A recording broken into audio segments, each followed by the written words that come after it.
வணக்கம் தோழர்களே, நான் சுந்தரவள்ளி. தமிழ்நாட்டுல சத்தம் இல்லாம ஒரு சதித்திட்டம் நடந்திருக்கு. யாருக்கும் தெரியாம ஒரு கையெழுத்து விஜய் போட்டிருக்காரு. குமரி மாவட்டமே அழிவும் நிலையில இருக்கு. மிகப்பெரிய பேராபத்தை தமிழ்நாடு சந்திக்க போகுது. இதை மறைக்கிறதுக்கு திசை திருப்பல்களை நேற்று செஞ்சுட்டு இருந்தாங்க. என்ன நடக்குது தோழர்களே? தமிழ்நாட்டுக்குள்ள எந்த விதமான மக்களையும் இயற்கையையும் துன்புறுத்துகிற செயலை நம்ம எப்பவுமே செய்ய மாட்டோம். இங்க டங்ஸ்டன் சுரங்கம் சொன்னாங்க, அடிச்சு காலி பண்ணி திரும்ப வாபஸ் வாங்க வச்சோம். தமிழ்நாட்டினுடைய நிலத்தை, நீரை, காற்றை பாதுகாக்கிறதுக்காக ஒரு பெரிய போராட்டம் நடத்திய ஒரு மாநிலங்கள்ல தமிழ்நாடு ரொம்ப முக்கியமானதுன்னு பாக்குறேன். அப்படி இருக்கிற சூழ்நிலையில தான் நேற்று ஒரு அயோக்கியத்தனமான வேலையை விஜய் செய்திருக்கிறார். அது என்ன அயோக்கியத்தனம்? தமிழ்நாட்டுல ஏற்கனவே பல சுரங்கங்களை தோண்ட முயற்சி பண்ணி, பல எண்ணெய் பைப்புகளை பதிக்கிறதுக்கு தோண்ட முயற்சி பண்ணி நாம போராட்டம் பண்ணி அடிச்சு உட்கார வச்சிருக்கிறோம். இன்னும் சொல்ல போனா ஸ்டெர்லைட்ல 13 பேர் உயிரை கொடுத்து அந்த ஸ்டெர்லைட் ஆணையை மூட வச்சிருக்கிறாங்க மக்கள். இப்படி பல போராட்டங்கள் இருக்குங்க. அது போல ஒண்ணுதான் கன்னியாகுமரி மாவட்டத்துல கிள்ளியூர் அப்படின்னு ஒரு ஊரும், கிள்ளியூரை மையமா வச்சு அதை சுத்தி இருக்கிற 10-15 ஊர்கள், கிராமங்கள், வளமான பகுதி. அந்த பகுதியில அணுக்கனிமம் இருக்கு. அணு ஆயுதம் செய்வதற்கான கனிமங்கள், அணுக்கனிமம் இருக்கு. உங்களுக்கு தெரியும், அணுனாலே கதிர்வீச்சு இருக்கிற இடம். அது பூமிக்கடியில புதைஞ்சு கிடக்கு. இப்ப எதுக்காக வர்றாருன்னா, நம்ம சுரங்கம் தோண்ட போறோம் அப்படின்னு வர்றாங்க. ஏற்கனவே 2015 இந்த திட்டத்தை போட்டு அணுக்கனிம சுரங்கத்தை கன்னியாகுமரியில தோண்டணும் அப்படின்னு ஒரு ஆர்டரை போட்டு விட்டாரு மோடி. அதுக்கான கருத்து கேட்பு கூட்டம் நடத்தப்பட்டுச்சு. 2019 கருத்து கணிப்பு கேட்கிறாங்க, எப்படிங்க இங்க தோண்டலாமா என்னமான்னு மக்கள் கருத்து கேட்கும் போது மக்கள் எல்லாரும் கடுமையான எதிர்ப்பை தெரிவிச்சாங்க. இதுல கடுப்பான மோடி 2020 நாங்க மாநில அரசு கிட்ட ஒப்பீனியன் கேட்க வேண்டிய அவசியமே இல்லைங்க, நாங்க தோண்டவும் அப்படின்னு ஒரு ஆர்டர் போட்டாங்க. 2021 ஜூன்ல அந்த ஆர்டரை போட்டாங்க. ஆனா அதை செய்ய விடாம ஸ்டாலின் அரசு தடுத்துச்சு. அணுக்கனிமம் இருக்கிற அந்த நிலத்தை தோண்ட விடல. ஏன்னா ஏற்கனவே அங்க மண்ணள்ளிக்கிட்டு இருக்கிறாங்க. கனிம வளம்ன்ற பேர்ல இதே ஒன்றிய அரசு மண்ணை களவாண்டுட்டு இருக்கு. எடப்பாடியார் எல்லாத்துலயும் கையெழுத்து போட்டு விட்டு போயிட்டாரு. ஏற்கனவே மண்ணை தோண்டி விற்கிறதுலயே ஏராளமா கதிர்வீச்சு அங்க இருக்கு. இந்த கிள்ளியூரை சுத்தி இருக்கிற பகுதிகளில் அதிகமாக புற்றுநோய் வருது. அதே மாதிரி கருச்சிதைவு, கிட்னி ஃபெயிலியர் வருது, தோல் நோய் வருது.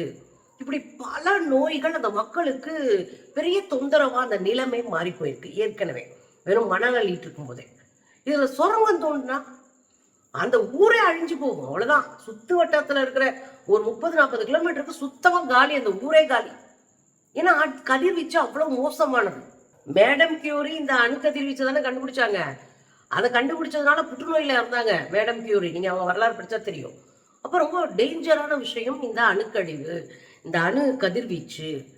இன்னொன்னு, இதுல தோண்டப்படுகிற போது வெளிப்படுகிற அந்த கழிவுகளை என்ன பண்ணுவாங்க? கழிவுகளை அப்புறப்படுத்தவே முடியாது. இப்ப வெளிநாடுகள்ல அதை உரை பணியா மாத்தி கடலுக்கு அடியில ஸ்டோர் பண்ணிட்டு இருக்கான். அதுவே பேராபத்து தான். இது இன்னுமே பண்ண முடியல, எங்கேயும் ஒழிக்க முடியாது.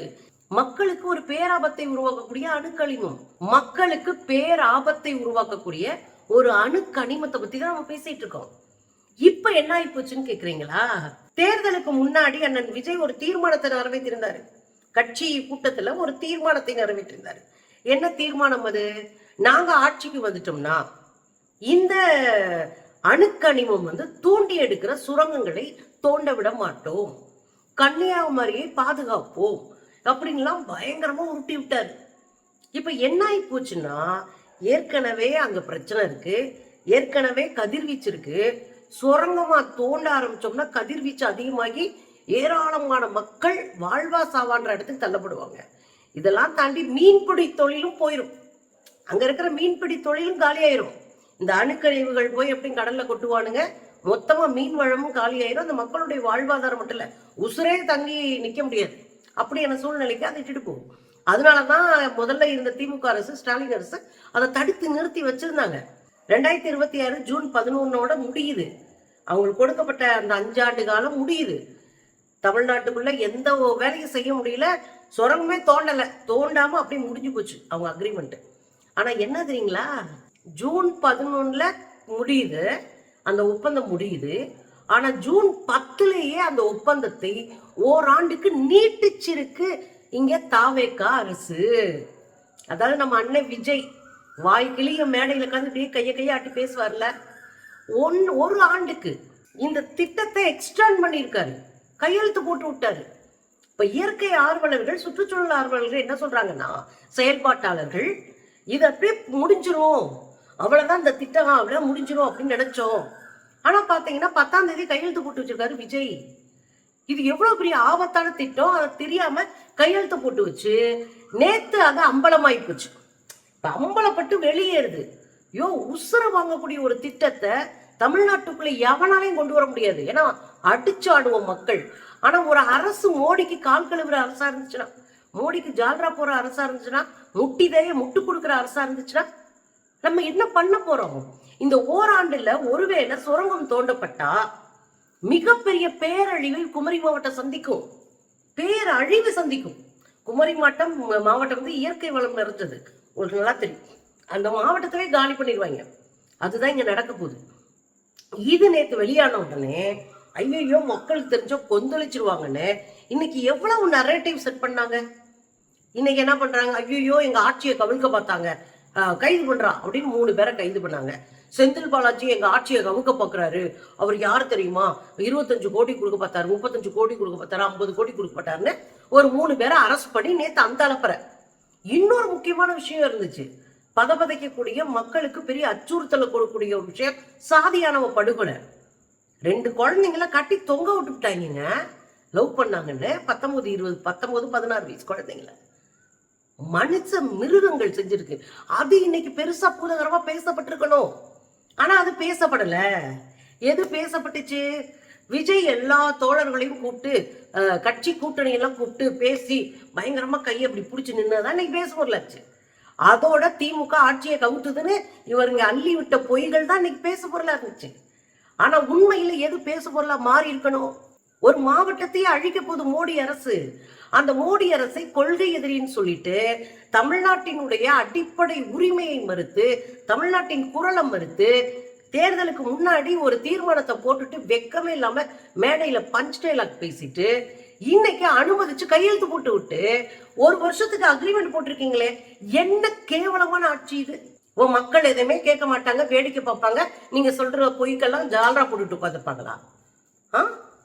நீங்க ஜால்ராக்களை பார்த்து பழகினவங்க. நீங்க என்ன நினைக்கிறீங்கன்னா, எது சொன்னாலும் உண்மை நம்பிக்கிட்டு, எது சொன்னாலும் ரீல்ஸ் போட்டுக்கிட்டு, எது சொன்னாலும் முட்டு கொடுத்துக்கிட்டு ஒரு கும்பல் திரியிறதுனால தமிழ்நாடே அப்படின்னு நினைக்கிறீங்க. தமிழ்நாட்டினுடைய அடிப்படை வரலாறே கிடையாது. ஏன் எங்க ஜீன்லே அது கிடையாது. படிக்காத தற்கூறிங்களா உங்களை பார்த்து ஏமாந்து போற ஒரு கூட்டம் இருக்கலாம், அது ஒரு சின்ன கூட்டமா இருக்கும். ஆனா பெரும்பான்மையான கூட்டம் தமிழ்நாட்டுக்காக உசுர கொடுத்து போராடுற கூட்டம், களத்துல நின்று எதிரிகளை எதிர்க்கிற கூட்டம், சமரசம் இல்லாம அரசியல் பேசுற கூட்டம். இன்னைக்கு எல்லாத்தையும் விலை கொடுத்து வாங்கி எதையாவது சாதிச்சலாம் நினைக்கிறீங்க. ஒருபோதும் வரலாறு கருணை காட்டாது. உங்களை போல கிரிமினல்ஸ் அடையாளம் காட்டும். நீங்க ஆடுற வரையும் ஆடுங்க, முடிச்சிரும் ஜோலிய. வரலாறுக்கு அந்த கெப்பாசிட்டி உண்டு. எப்படி செத்தாரு ஹிட்லரு, மருந்து குடிச்சு செத்தாரு, அடி வாங்கி செத்துருவோம்னு. முசோலினி மக்களால் அடிச்சு கொல்லப்பட்டாரு. சர்வாதிகாரிகள், மக்களை ஏமாற்றுகிறவர்கள் எப்போதும் வரலாறு மன்னிச்சதே கிடையாது. தமிழ்நாட்டை நீங்க அப்படிதான் வச்சிருக்கீங்க. வரலாறு உங்களை அம்பலப்படுத்தும், வரலாறு உங்களை வந்து ஓரங்கிட்டும். நீங்க பார்க்கதான் போறீங்க. மக்கள் எப்பயுமே உங்களுக்கு ஜால்ரா போட்டு தெரிய மாட்டாங்க. இவ்வளவு பெரிய திட்டத்தை போற போக்குல கையெழுத்த போட்டு விட்டு அதை தமிழ்நாடு பேசவே பேசாத ஒரு இடத்துக்கு தள்ளிட்டு குச்சமே இல்லாம நான் பெருசா புடுங்கிடுவேன் அப்படின்னு சொல்றத கொஞ்சம் நிறுத்தணும் விஜய். மக்கள் புரிஞ்சுக்கோங்க. இது மாதிரி அவங்க திசை திருப்புற அன்னைக்கெல்லாம் ஒரு இழவு விழுந்திருக்கும். திசை திருப்புறப்பெல்லாம் தமிழ்நாட்டுக்கு படுகுழி தோண்டப்பட்டிருக்கும். ஞாபகம் வச்சுக்கோங்க மக்கா. என்னத்தை சொல்ல.